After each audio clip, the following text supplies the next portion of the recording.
I'm going to read you several statements. These are examples of ways to communicate your side of things, your perspective to your loved one. And not if I, but when I say one that sounds like it might be a pretty good option, put that in the chat or in the comments. This is like a little quiz, a little pop test. Let's see what you already know. Then we'll go back over these statements and we'll talk about what works about them and what doesn't work about them so you can perfect your method and finally be able to get your point of view across to your loved one. I know you've been trying and it's like hitting your head against a brick wall. It's not been working. We're going to make that better today. All right. Number one, okay. I can't trust you enough to leave you with the kids. Number two, you're choosing alcohol over your family. Number three, I shouldn't have to pay your bills. You're 33 years old. Number four, how can you not see that this is affecting your health? Just look at your lab reports. Number five, I'm feeling stuck between a rock and a hard place. On one hand, I know you need some time to figure this out, but on the other hand, I'm worried that it's going to affect the kids. Number six, your actions affect more than just you. Number seven, your drinking is going to get you fired and then we're going to lose the house. What are we going to do then? Number eight, I'm not paying for you to go to school anymore just so you can fail your classes. Number nine, I feel so nervous when you smoke because I don't know what's going to happen next. And I just don't know if it's safe to leave the kids with you. All right, those are some examples. There were 9 of them. There's probably more than one in there. That's a pretty good example. So I want to hear from you guys. Who has the right answer? And Bree, when we get to the part about taking questions, we're going to put priority on the people that are participating. This is like a participation grade, okay? And if you put the wrong answer, it's okay because we're going to go through each of these and talk about what works and what doesn't work. All right. So here's some little tips on what actually works to get your point across to your loved one. In this case, because of the title of the video, we're talking about to your addicted loved one. But honestly, what I'm about to tell you applies across the board. This is how you get your perspective across no matter who the other person is and no matter what the perspective is. So these tips work, okay? Now, the first thing you got to do, and I know you're going to anticipate this one, but I have to say it because it's literally the most important thing. Like, if you don't get this right, none of these other things are going to matter, okay? So you have to get this right. Number one is you have to hear their side first. And more than just you have to hear it, you have to be able to communicate that you understand their side first. Because until you do that, I want you to imagine that their side is just almost like this brick wall that's built up and it's all they can think about. But you don't understand. But what about this? And you're not thinking of this. And it's almost like if you don't clear those bricks out of the way first, anything you send is not going to get through.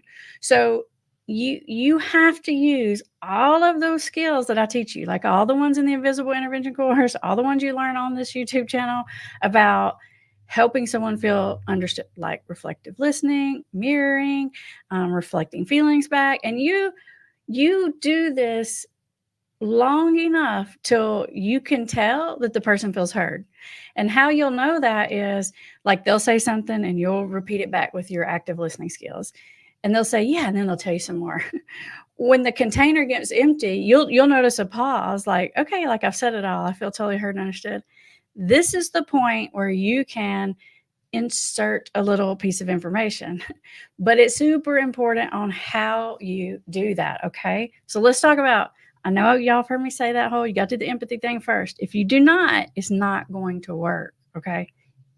Absolutely must come first. After that, then what I want you to do is I want you, whatever you're about to say next, I want you to leave room for error. Because when you do this, it actually allows the person to feel less guarded. if you're saying something is absolutely the truth and these are the facts, and it's almost like you're saying there's only one way to really see this situation, or there's only one way to feel about it, or there's only one possible outcome. Even if you're right, it's almost like an immediate human defense to want to prove you wrong.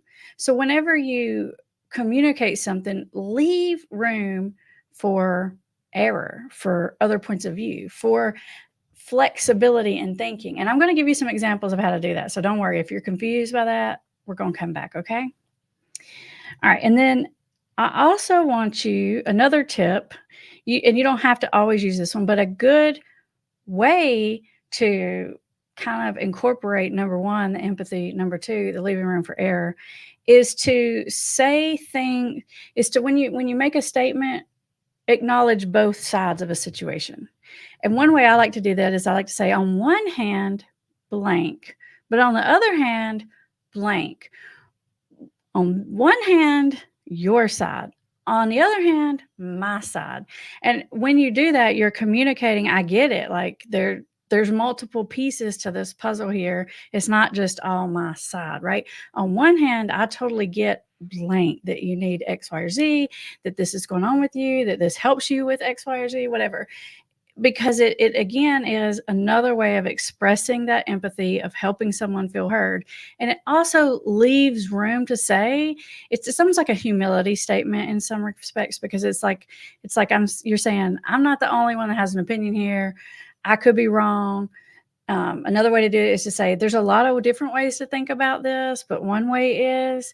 So you're not putting things in like that black and white, because just almost immediately you're gonna get the wall, right? If you used all your empathy statements and you took down all those bricks, it's like bam, bam, bam, they put all those bricks right back immediately. And they may not say anything to let you know that, but you can see it physically in their body language, in their facial expressions. You'll know you hit the wrong spot. If you don't do it right and you get like some kind of negative body language or some kind of shut down facial expression, body language, whatever, it's okay. Go back and repeat the steps you just learned, because maybe you do something, you say it wrong, and the wall went back up, and you're like, dang it. It's okay. It's not the end of the world. Just go back and repeat the steps, and you get the wall back down, okay? And sometimes you have to do this multiple times, right? And as you're communicating things and they're communicating back, be sure to always acknowledge their point of view. When you can acknowledge someone's point of view, you almost don't even have to put your point of view in there, because immediately that wall comes down and it's like they suddenly can see your side. And it really isn't so much that they couldn't see your side before, but they feel safe enough to acknowledge your side of the situation. Because it's like you're coming at it with humility, with kindness, with empathy. So they feel like they can acknowledge your side without feeling like they're going to be under attack, right? And a lot of times that's why they won't acknowledge your side, because they're so guarded, because they have all these bricks built up, because they feel like you're not listening to them, they're not heard, they're not understood. And because they feel like if they agree with you, it means that they're committing to some kind of action, or that they're saying that you were right in some kind of way. So you have to make someone feel safe enough to hear your point of view. So let's take a look at those statements that we went through, and let's sort of evaluate them on whether or not they meet the standard or they don't meet the standard. And are there ways we could kind of like pretty them up a little bit so that those points of view came across better? Because I picked points of view that I know you have, right? These are very common things to say and to feel if you're in the position of the loved one. Okay, so these are super common. I know you can relate to them. The first one that started out, this is the one that said, I can't trust you. I can't trust you to watch the kids while I'm gone, or something like that, right? There is a way to say that. That's valid, right? And that is a safety issue. And you guys know how I feel about safety issues. That trumps being therapeutic and using all the skills. But sometimes you can do the safety thing and use the skills. So if you're trying to do that, then I want you to say it like this. If you're going to say it, I want you to say, I know 9 times out of 10, it is totally fine. And it's really not even a big deal there's just that like 1% in there of doubt that I worry that maybe you'll get drinking and you'll just drink too much, right? Or you'll um, take your prescription medicine and you'll fall asleep. I know that's probably not likely to happen, but there's just that thing inside that keeps telling me it could happen, and because of that, I feel super uneasy about leaving the kids in your care. Do you see the difference in the two statements? How one has a better chance of getting through, how that seed has a better chance of being planted than the other, right? Because you're saying I could be wrong. You're saying it's probably nothing. You're kind of acknowledging their point, and you're acknowledging that a lot of times it is no big deal. Because here's what they're thinking when you say a statement like, "I can't even trust you to leave the kids with you." They're thinking, "Oh my gosh, one time you left the kids with me and I had 2 beers and you're freaking out about it." That's what they're thinking, okay? And so if you come at them with the, "I just can't trust you," they're just gonna be eye rolling in their head because they're gonna see it as irrational, right? You can even start out by saying, "I could be being totally irrational and totally anxious dad style here, mom style here, whatever. It's the leaving the room for error because people don't feel like they have to be towards it, or at least not as defensive towards it. Let's look at your your family. This is not the way your loved one shooting alcohol over that don't really, right? So if you're going to say something like this, imply what the are, because most of the time we imply attention, like you don't care about us, you love that more than us, you're not even worried about how this affects the kids. It kind of implies some kind of negative intention. And to be honest, most of the time the intention isn't behavior might be counterproductive. The behavior might be negative. The outcome might certainly be negative, but usually the intention isn't negative. So don't assign a negative intention. You can say something like, "I know you don't mean for it to come across this way, but I feel completely disconnected when you're smoking, when you're drinking, when you're on your medicine, whatever. I just feel like I can't connect with you." Something like that. So it's like, again, it's acknowledging the both sides. It's acknowledging, I know this isn't how you intend for it, right? I know you're just trying to relax after work because you work really hard. And you know what? You deserve to be able to relax. It's just that, and then add your part in and say it in the tone that I'm saying is, not with the tone is important, because even if you say the right words, but you have the wrong attitude, it's not going to land. Okay. So you got to get this formula right. All right. The next one was, "I shouldn't have to pay your bills when you're 33 years old."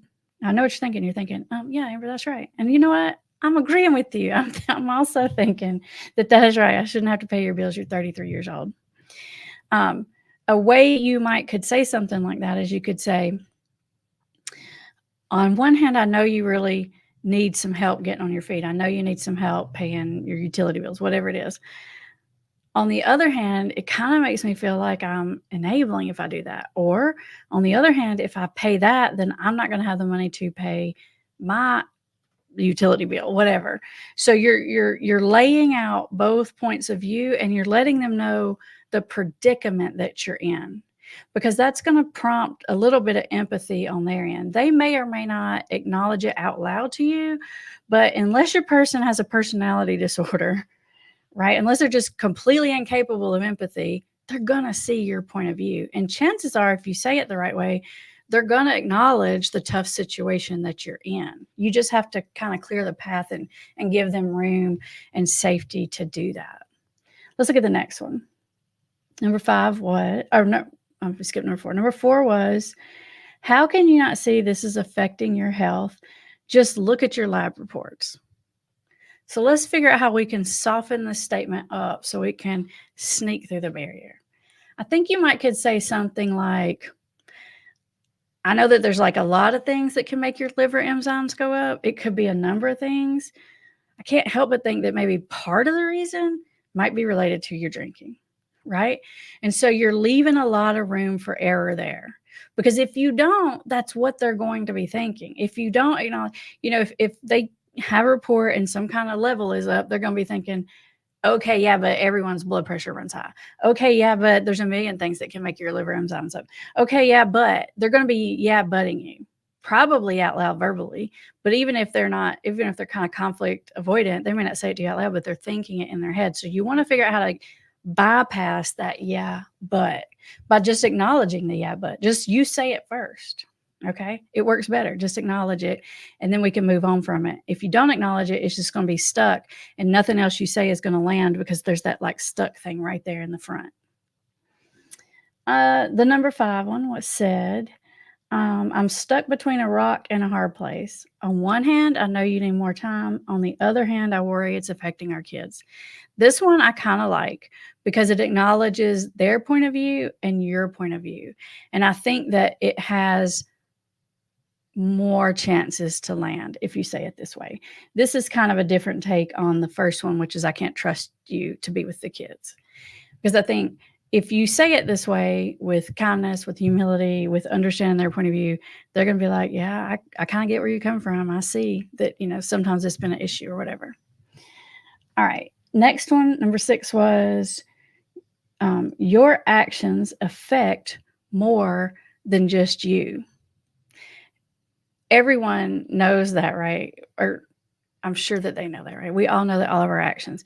So a good way to start that out with humility is, hey, I know that the things I do impact you when I respond good, when I respond bad. There are ways, all the decisions I make have an impact on you, especially if you live in the house with someone. And when you say that, they're going to also, by acknowledging that, they're going to also like immediately have to acknowledge that their actions affect you back or the other people in the house, right?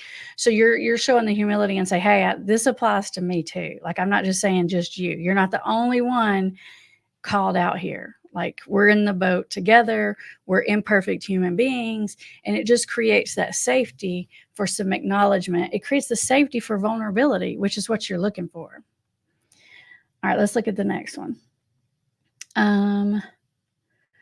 You're drinking. That was your drinking is going to get you fired, and then we're going to lose the house. And then what are we going to do? So this one is about fear of how the substance use, and you can replace the word drinking with whatever addiction word you want to, honestly. But it's like, I'm afraid your blank is going to get you fired and we're going to lose the house.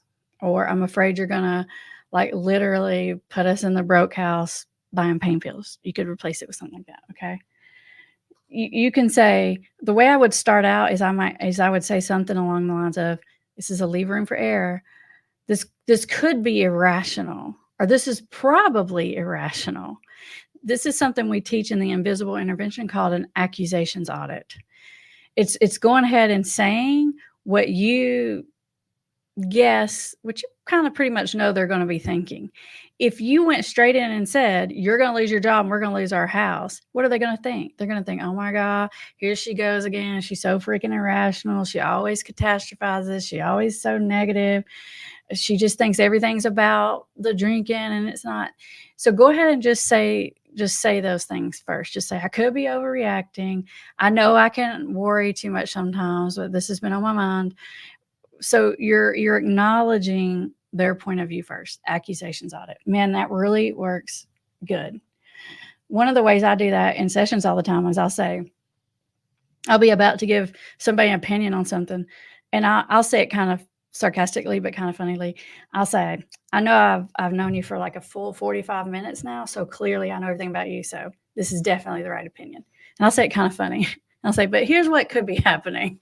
And then I say it and then they laugh, right? Because I'm acknowledging I literally know you for 45 minutes now, right? Like, how could I possibly know? Because if I don't acknowledge that, they're going to be thinking that, right?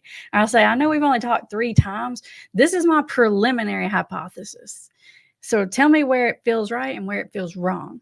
And then I'll throw something out there and they'll say, well, this part feels right, but I'm not sure about this part, right? And then we can continue the conversation. If I just say something like, I think you're a full out drug addict and I've been talking to somebody for 45 minutes, how's that going to land? It's not going to land because they're immediately going to be thinking, you don't know me. And you know what? They're going to be right. So you got to leave the room for error. You got to acknowledge that you could be wrong, that you could be overreacting, that there's multiple ways to look at things, that there's a lot of different perspectives or pieces of this puzzle to juggle at the same time. When you acknowledge those things, whatever comes next is going to land a lot better. All right, let's see where we're at. Oh, the next one, number 8, was, I'm not paying for you to go to school if you're failing your classes. I think a good way to say this is to sort of reverse it and put a positive spin on it and say, I will feel comfortable, or even I'll feel a lot more comfortable paying for your classes when X, Y, or Z happens. So you can say, if you pass all your classes this semester, I'll feel totally comfortable paying for next semester. So it's a way of saying the same kind of thing, but without that judgment on the top of it, without that criticism on the top of it. And honestly, I mean, it's completely rational, right? Like, I'm not paying for your college classes, all these thousands and thousands of dollars for you to fail. We're just wrapping that statement up in some nice wrapping so that the other person can accept the statement. The next one, number 9, was, I feel so nervous when blank happens because I don't know, or I feel so nervous when you blank because I don't know what's going to happen. I kind of like this because you're not even necessarily putting a judgment or a criticism on them. You're not saying, I feel so nervous when you drink because you're an alcoholic, right? You're saying, I just feel uneasy because I don't know how to predict what's going to happen next. And you're not putting a label, you're not putting a diagnosis. You can even throw in some of these other things by saying, I could be being irrational, I'm probably overreacting, I'm probably doing that counselor thing to you, and this is like overanalyzing, right? Just go ahead and use that accusations audit, throw that on the front, and then say, when blank happens, this is what happens to me, without a judgment, without a criticism, whatever. And you can say, I'm sure that makes you feel uneasy too, right? You can even throw another thing on the back end of it if you want to, that also softens it. And that thing on the back end is usually some kind of acknowledgement of, yeah, I have problems too. I contribute to the problem too. There's things I do that make you nervous too, or whatever. So it's that humility, that flexibility, that understanding their point of view. If you get all of those 3 things right, you will have taken down all of those blocks and they'll be able to hear you pretty fast. How do I know this? I know this because I use these in session every day, and I'm able to get people to not only hear, like, maybe my clinical or professional point of view, or get people to maybe even consider some of my suggestions. These are the ways I get them to hear your points of view, okay? Because I know what's going on. I'm usually, when I'm talking to a client, I'm thinking about, well, what's going on with the other person. If I'm talking to the family member, I'm thinking about, what is the addicted person thinking and feeling? And I'll usually communicate that to the family member, and vice versa. If I'm talking to the addicted person or person in early recovery, I'm thinking about, well, what is the family feeling? And I'm trying to communicate that to them. And the way that I do that lands and that makes people receptive is to use these skills. It's hearing them first. Start with that. And then it's the leaving the humility and leaving the room for options and for other ways of thinking about it. That way they don't just get stuck on, you're being irrational, because you already said you're being irrational. It just clears the path. All right, in just a minute, we're going to take some questions, and some comments from you guys. We probably won't get time to answer all of them, but we'll do as many as we can. And if you will put some question marks, or like the word question in caps or something like that before yours, then Bree will know that you're actually asking a question. Because sometimes in the chat, it's like you guys talking back and forth to each other, and then we're not sure, is that for Amber? Is that for someone else? That kind of thing. All right, Bree. Did we get people participating in there? Were they getting some right answers? I see some answers up there. Most popular of those who commented was number 5, number 6, and number 9. Let's see. Number 5, definitely. Number 6 wasn't terrible, but it definitely needed a little help, and number 9 was okay. So Most of y'all got it right. We got a lot of passing grades. You guys are good. You're good listeners, you're good learners. Let's see what else we got.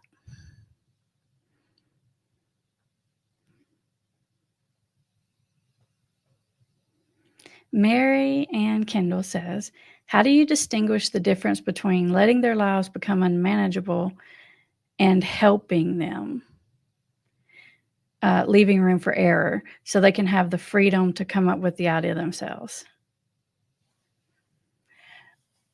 I'm a little bit confused about what exactly you're asking. The letting their lives become unmanageable in my mind is just not fixing their external consequences. So if they make a mess of things out in the outside world, you don't want to necessarily run in it and rescue them, especially if they haven't taken any steps toward helping themselves, fixing the problem. Like, for example, if somebody gets a DUI and then you immediately pay for their lawyer, expensive lawyer, and you get them off of it, and this person isn't even expressing any insight into the problem, then you're not helping, you're enabling, right? You're fixing those external consequences, which is making the picture a little fuzzy for them. All right, Marianne, this is, you're going to give me a specific example. That usually helps. My son, who just turned 18, just moved out and not under very good circumstances. He's telling everyone I kicked him out, but I didn't. How do I communicate with him now? He's still talking to me. You acknowledge the difficulty of the consequences, right? Like, I know it's really hard to make enough money to pay rent. I know it's really difficult to find a job right now. Whatever his struggles are, you start with acknowledging those. And just because you're acknowledging the struggles doesn't mean you're going to take him back in. It doesn't mean you're going to fix it for him, but you're just acknowledging the position that he's in, and that's going to make him feel heard, understood a little better, and more receptive to your side of things. Tristy says, my loved one is progressively getting better. Hey, that's good to hear. Earlier this year, he was drinking excessively every day, but is now down to 2 or 3 days a month. But this slow process is burning me out. How do I express this to him? Okay, this is a good question. Oh, here's more. And I know in my heart he wants to get better, but I'm exhausted. That second sentence, that's it, sister. You just said it. Like, that's spot on. I know in my heart you want to get better. I'm getting a little, I feel myself getting a little impatient, right? You can say it, but you're starting that by saying, I know you're doing your best you can. You can say you have come so far. Like, you literally have come from like level 100 down to like level 4, right? So you're acknowledging their side, you're acknowledging their positive intention. And you can say, I know I can get impatient. I know I am feeling this way. I know I can be rushing things. And so then that's the way you're putting your side in, because you're acknowledging this first. So you're already doing it. Even in the way you're telling me, your own point. Ruby says, question, how do I know their apology is sincere if they keep trying to end the conversation and avoid the topic? I think just because somebody is trying to sort of end the conversation or avoid the topic doesn't necessarily mean they're not sincerely sorry. It just means they're really shameful or embarrassed about it. It means probably that it's really uncomfortable and regretful, right? You can kind of tell when someone's like, yeah, I'm really sorry I did that. Just because they don't want to go into the details, you got to imagine like that's super uncomfortable for them. So it's quite natural. And generally in my recommendations, I usually say keep difficult conversations short and casual, because they're uncomfortable. The heat inside of you, the heat inside of them, it's just a lot. You feel super squirmy. So get in, get out, say it and get out, because chances if you stay in there too long, it might go awry. You don't want to do that. Joaquim says, my kids have started pouring out our loved one's alcohol, which leads to a lot of conflict. How can I get the kids to understand gaslighting without alcoholism without gaslighting them? Age 12. Okay, I'm glad you told me the age, because I was immediately thinking that when I was reading this question. What's happening there is the kid or kids are getting into a parentified position, like they're getting into that trying to control it. And even at 12, I mean, you might have to use language a 12-year-old can understand, but I think you can explain, like, you can validate, like, I totally get where you're coming from. Like, we just wanna, we just want dad to figure this out, or we just want this to be over. I'm just not sure that's the most effective method. Just like I would tell you, like, here's why I probably wouldn't do that, because all that's going to happen is they're just going to get angry. They're just going to go buy more. And you can say, we got to get whoever the loved one is, we got to get them to figure this problem out. And a 12-year-old can understand that, maybe not on a complete level, but on a level enough to realize. But you're just validating their feelings first. Like, I completely get where you come from. That's exactly what I want to do too. There you go. Hope that helps. CCV says, someone left rehab, was sober for 6 months, had a week-long relapse, then currently sober again. How do you count the sober days from the original date of leaving rehab, or count from after the relapses? This is a good question. Here's how I do that. The problem, if you make someone sort of start over in their days, is it makes people feel defeated and exhausted and hopeless. So whenever possible, I like to damage control it by saying, listen, nobody can take your 6 months away. Like, you can't unknow what you know. You made all that progress and now you're right back on track. So the way I tell my clients to count it is, if you had 6 months and then you used for 5 days, you don't get them 5 days. We're not counting those because they're not sober. But if you had 6 months, you used 5 days, and now you're on the next day and it counts, then you're 6 months 1 day. If the relapse goes on for a really long time, and when a relapse goes on for super long, they emotionally really do go back to square one. It's like they never went to rehab. It's like they lost all of their insight. And in that case, it kind of is like they're back on day one. But sometimes people relapse, and as crazy as this sounds, their recovery is still working when they're relapsed, because they know what they're doing. They're like, this is stupid. Why am I doing this? Here we go again. And they're getting themselves back on track. It's like that recovery voice was still in there, even when the bad thing was happening. It's almost like that recovery was still in play. Lion Waxman says, I feel so unable to respond well when she just constantly gaslights me, telling me I'm overreacting and I'm focusing too much on the details, saying cocaine 3 times a week is too much and dangerous. Okay, this is a good question. Oh, there's more. What am I supposed to do when she refuses to admit there's an issue, being in complete denial and saying I'm judging her as an addict?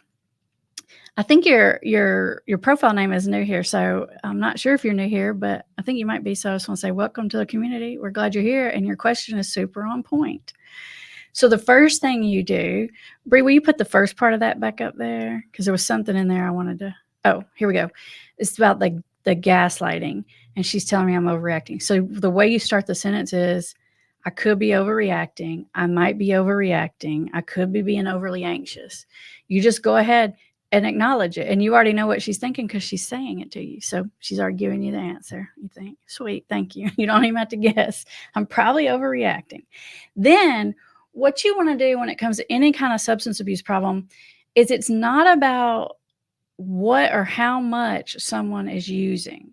For example, it's not about how many beers someone drinks. It's about the effect of them. So if you're trying to prove your case that this person is an addict by saying you're using 3 times a week, well, somebody could be drinking 3 times a week, right, and not be an alcoholic. It's about what's happening because of the drinking, because of the cocaine.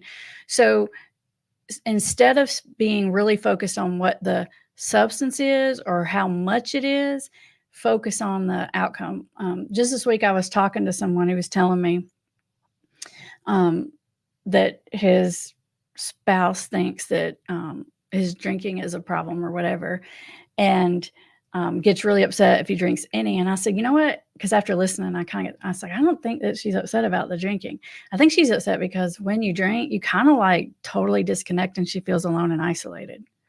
So I didn't make it. I didn't say, "Well, how many standard alcohol units are you drinking a week?" Well, by the definition, it's this. I said, well, I knew he already knew because he was the one that told me that he disconnects. So I said, based on what you're saying, which is you disconnect, it's like you're there, you don't do anything mean or anything. You just kind of like zone out and you're just kind of disengaged. I think maybe she feels lonely. And then the person's like, yeah, I think you're right. It's hard to argue with it if you use their own words or their own examples. So don't make it about the cocaine. Don't make it about how much. Make it about the effects, right? What's next, Bree? Michelle says, my 24-year-old son is back to drinking every day, sometimes up to 500 milliliters of liquor. I know he doesn't want this, but can't stop. How do I communicate to him that it is time to actively seek support? Or is it time for me to set a boundary about where he can live, not in my home? Okay, so there's two pieces here. I'm going to answer the second part of this question first, Michelle. I wouldn't say necessarily you can't leave here because you're drinking X amount of milliliters of alcohol. It's just like I was telling the last gentleman, because it's not about that. You got to ask yourself, is there some kind of behavior that's making your life unmanageable, that really there's a reason why he can't be in the house other than he's literally consuming this milliliters of liquid? There has to be some kind of other reason. And it could be as simple as, I just feel constantly guilty because I feel like I'm enabling you. I mean, even if that's all you have, but probably there's some reasons why you don't want him there if he's drinking, probably because there's some kind of inappropriate or out of line behavior. And so you want to make it about what's happening because of the drinking, not the actual drinking or the amount, because it doesn't matter. If someone just drank one beer and they got crazy and they acted a fool, then that it's the acting a fool, it's not the amount. All right, so the first part of that question was, Brie, I'm making it hard on you. I know I'm having you pop. There it is. It's about, how do I get him to see that he needs to seek help? You don't tell him he needs to seek help. But I sort of visualize it, Michelle, almost like you don't push information in, you pull information out. And so you start with the empathy statements like, I know this is really hard. You were doing so good or whatever. And then you ask the right question that gets them to see that they need help. And that might be, you can even say, at what point do you think we need to bring somebody on board? Whatever, however you want to word it. Getting help can be triggering, just that phrase for people. So sometimes I kind of like to use different words, but you want to pull the information out of them. It's in there. Dawn says, question, how do I effectively communicate to my spouse it is time to leave our home since his behavior is toxic and creates an unsafe, unhealthy environment for us both? He has little resources to move. I like, Dawn, that you're even asking me this question because you're saying, because the behavior is toxic and it's unsafe. So you're already following me, Dawn. You're getting an A+ already. I love it. This is good. If you could even take what you're saying there, which I mean, I totally get what you're saying when you're saying toxic and unsafe and unhealthy.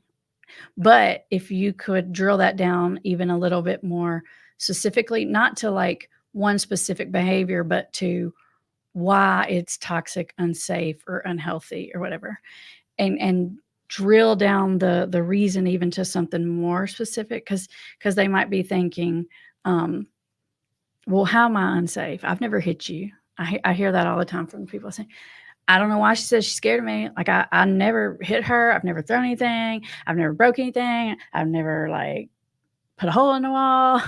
But even though there's a lot of ways to make someone feel unsafe, right? Like you're intense, you're in their face, you're loud, you seem really upset, but they're gonna immediately be defensive about, well, I never did this or that or whatever. And as far as the other piece of it, he has little resources. I would lead with that. I know this puts you in a bad position. I know that you can't really afford to move out. Um, I hate to have to do this because this just hurts my heart because I know how difficult this is going to be for you. It's just an empathy statement on the beginning. So, an empathy statement on the beginning, you start with that, and then you lead into your reasons why this is just not a healthy environment for you to be in anymore because you're living on edge, because you're constantly nervous. And you can even say, this could be totally irrational. It's not like you've ever hit me or anything, but I just feel constantly nervous and sick inside. I don't think I can keep going on like this. So, empathy statement, room for error, and then say what's going on with you without labeling. Cookie Monster says, I like your profile name. Hi, I appreciate all your insights. Not sure if this was covered, but are there any tips on motivating them to get help? I'm trying to be empathetic and understanding, but I get so angry at the disease. You're already on the right path. You're empathetic, you're understanding, and you're kind of separating the person from the issue, which I think is helpful, to realize that it's not this person just trying to be evil. So you're already really thinking about it in a really healthy way. The way you motivate someone to get help, there's a couple of pieces to this, and I actually have a whole playlist of videos on this. So this isn't going to be a complete, thorough answer. This is going to be the big overview answer. But basically, it's a combination of allowing the natural consequences to happen, being supportive and empathetic, right? And understanding, being a good listener, understand their point of view. And then there's this other little piece that kind of puts the cherry on the top, I think. And that's when you can, whatever kind of help it is that you're going to either recommend or you think they need, tie it back to their preferences, their personality type, something they've said in the past, by saying something like, I know you really hate talking in groups. So I wonder if this solution would be better for you. So what you're doing is you're taking into account where they're coming from. I know you really like hate the medicine thing and that's just not your thing. So I wonder if this natural homeopathic route or whatever, this I don't know, healthy supplement route might be good for you. So you're taking into consideration their thing. And when you anchor it to that, they're going to feel even more heard and understood. You're not just saying you need to get help, you need to go to treatment. You're anchoring it on to something that they already believe and know. And just so Cookie Monster, we have a whole course on it. It's called The Invisible Intervention. But we also have a playlist on YouTube. It's completely free. And that's a really good place to start. Jennifer S. says, my husband started cutting back and making it clear it was just for me because I told him I couldn't do it anymore. He still drinks a lot when he does drink, and it triggers me. Any recommendations? When he's telling you, I'm just doing it for you, he's actually trying to make you feel guilty for wanting it. And so it's kind of like, you should let me off the hook because it's not being genuine anyway. But I would just not even let that work on you. I could say, I know that this is a big ask, and the fact that you're willing to work on this because of me, I can't tell you how much it means to me.